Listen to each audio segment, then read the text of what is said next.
राघव ने कियान को एक नज़र देखकर सुहानी से कहा, सुहानी मेरे पास आओ।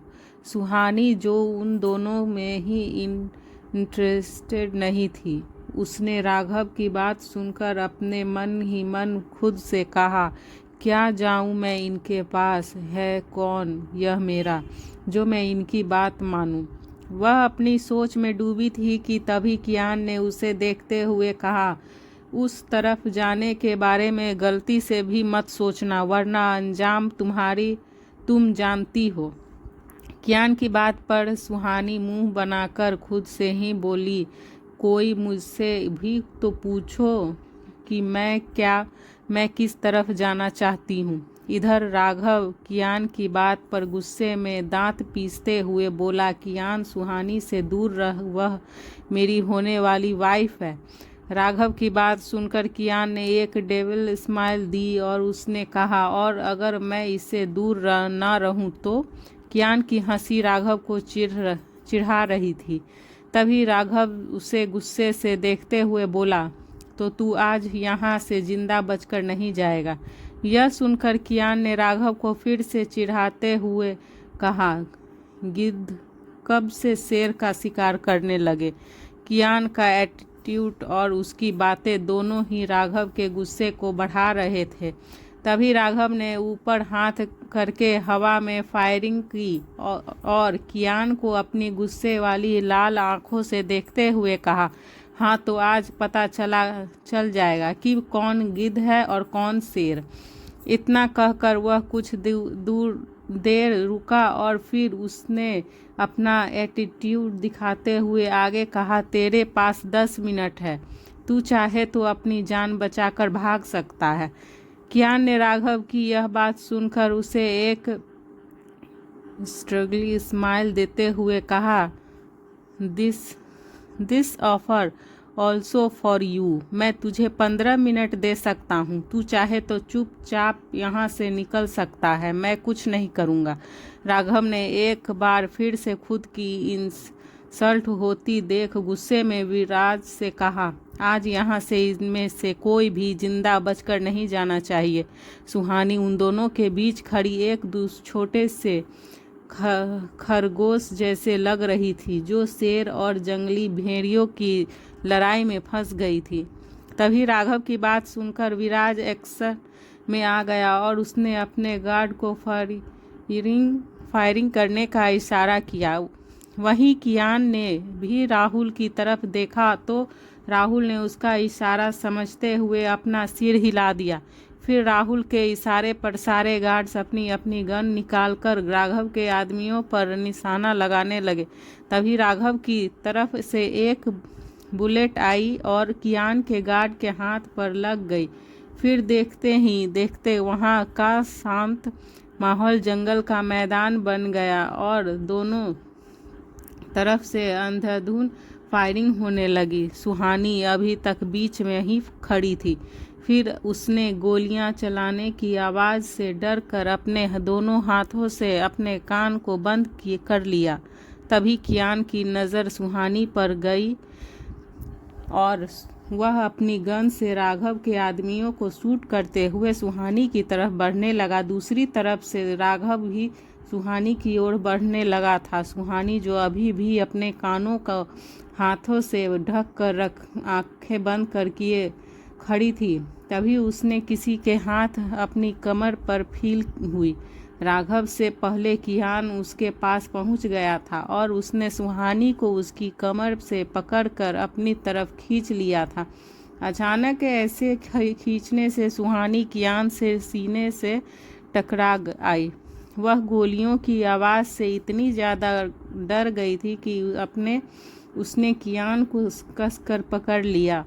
कियान सुहानी की कमर को अपने एक हाथ से पकड़े हुए ही अपने दूसरे हाथ में पकड़ी गन से राघव के आदमियों को शूट करते हुए अपनी कार की तरफ चला गया। सुहानी को कियान की बाहों में देखकर राघव गुस्से में कियान के ऊपर दोनों हाथों से फायरिंग करने लगा। फिर कियान ने डरी हुई सुहानी को कार में बिठाया और खुद दूसरी तरफ चला गया। वह जैसे ही दूसरी तरफ से कार का डोर ओपन करके बैठने को हुआ कि तभी राघव की गन से निकली एक बुलेट उसके लेफ्ट हैंड में आकर लग गई।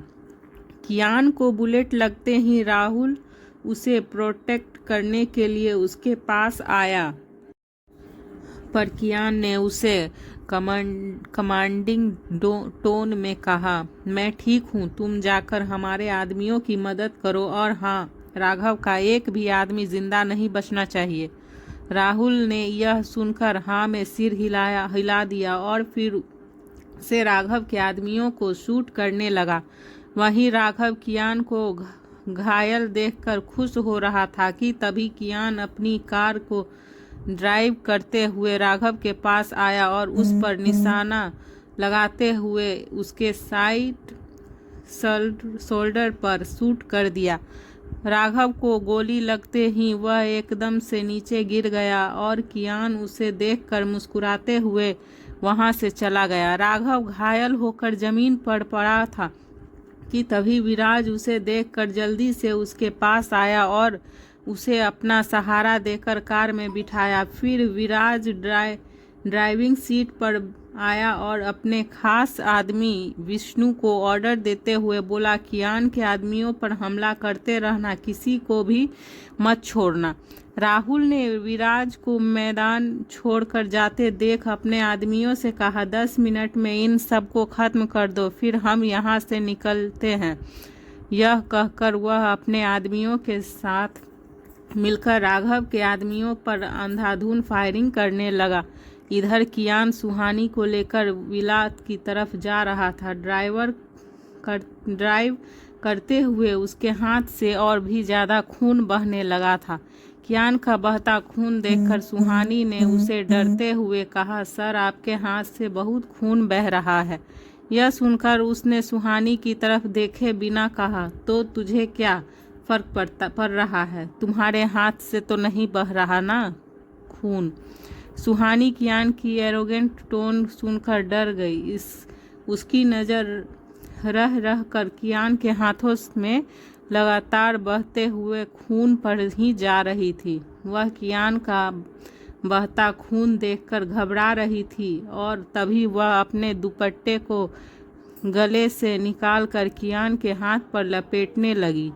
यह देखकर कियान ने उसे घूर कर देखते हुए रूडली कहा, यह क्या कर रही हो तुम, छोड़ो मुझे और दूर रहो मुझसे। सुहानी पर कियान की बातों का कोई असर नहीं हो रहा था और उसने उसके हाथ पर जबरदस्ती अपने दुपट्टे को लपेट दिया। कियान बस उसे देखता ही रह गया। उसकी नज़र कुछ पल के लिए सुहानी के मासूम चेहरे पर थम गई और वह उसे ध्यान से देखने लगा। उसे समझ नहीं आ रहा था कि यह लड़की उसकी मदद क्यों कर रही थी। फिर सुहानी ने अपना दुपट्टा कियान के हाथ पर लपेटकर जैसे ही सामने देखा तो वह सामने से आ रही गाड़ी को देखकर जोर से चिल्लाते हुए बोली, सर, सामने देखिए। सुहानी की आवाज़ सुनकर जैसे ही कियान ने सामने देखा तो वह कार उसके बहुत नज़दीक आ गई थी और उसने जैसे ही एक्सीडेंट होने से बचने के लिए कार को दूसरी तरफ मोड़ा तो तब उसकी कार एक पेड़ से जाकर टकरा गई।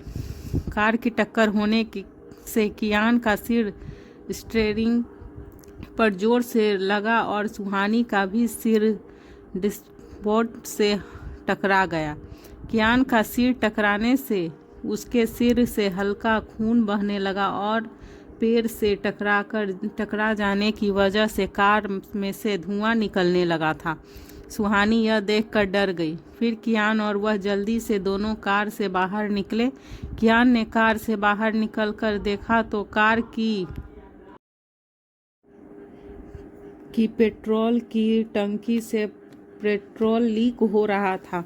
यह देखकर कियान सुहानी का हाथ पकड़कर उसे दूसरी तरफ ले जाने लगा। सुहानी, जिसे कुछ समझ नहीं आ रहा था, वह कियान से अपना हाथ छुड़वाते हुए बोली, छोड़िए मुझे, आप मुझे कहाँ लेकर जा रहे हैं, छोड़िए।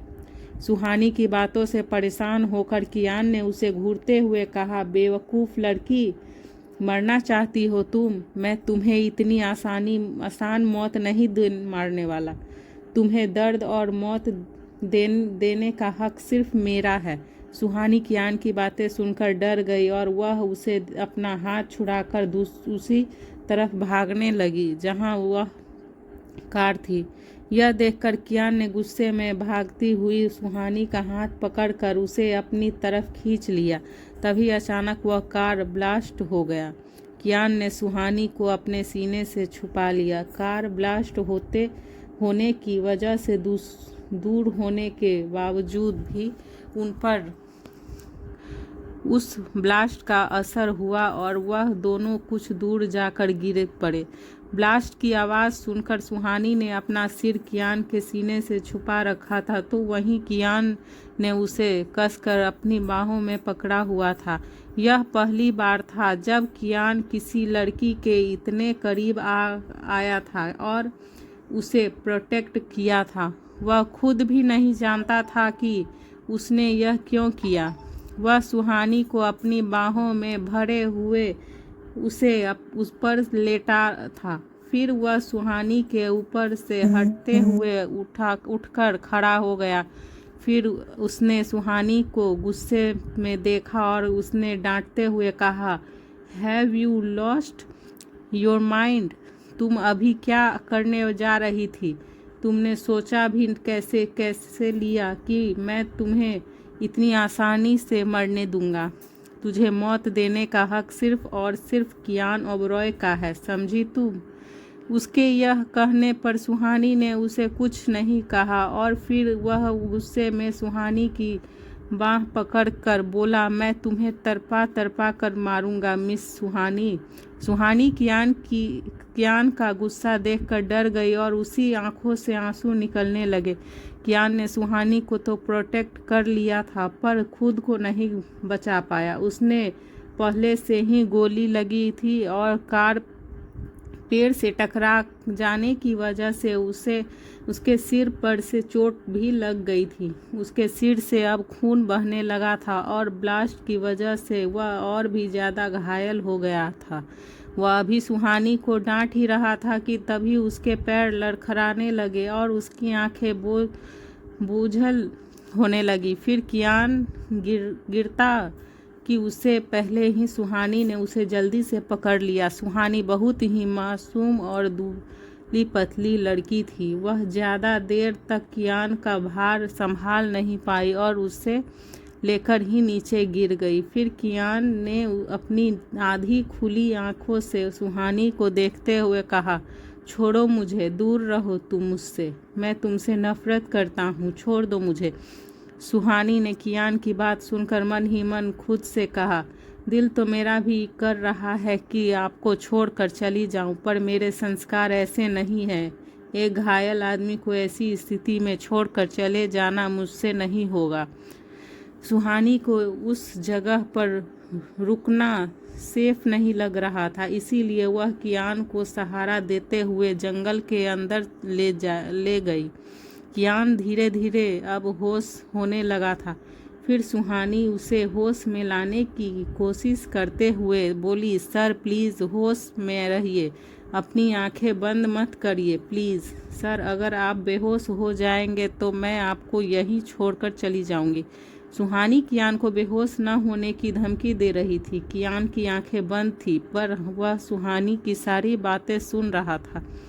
तभी उसने सुहानी की बात का जवाब देते हुए कहा, तुम मेरी मर्जी के बिना कहीं नहीं जा सकती, मैं तुम्हें नहीं जाने दूंगा। अगर तुम मुझे छोड़कर भी गई तो मैं तुम्हें ढूंढ निकालूंगा। सुहानी कियान की यह बात सुनकर खुद से बोली, राक्षस कहीं का, खुद की ऐसी हालत है और मुझे कैद में रखने की बातें कर रहा है। मन तो कर रहा है कि यहीं छोड़ दूँ इसे।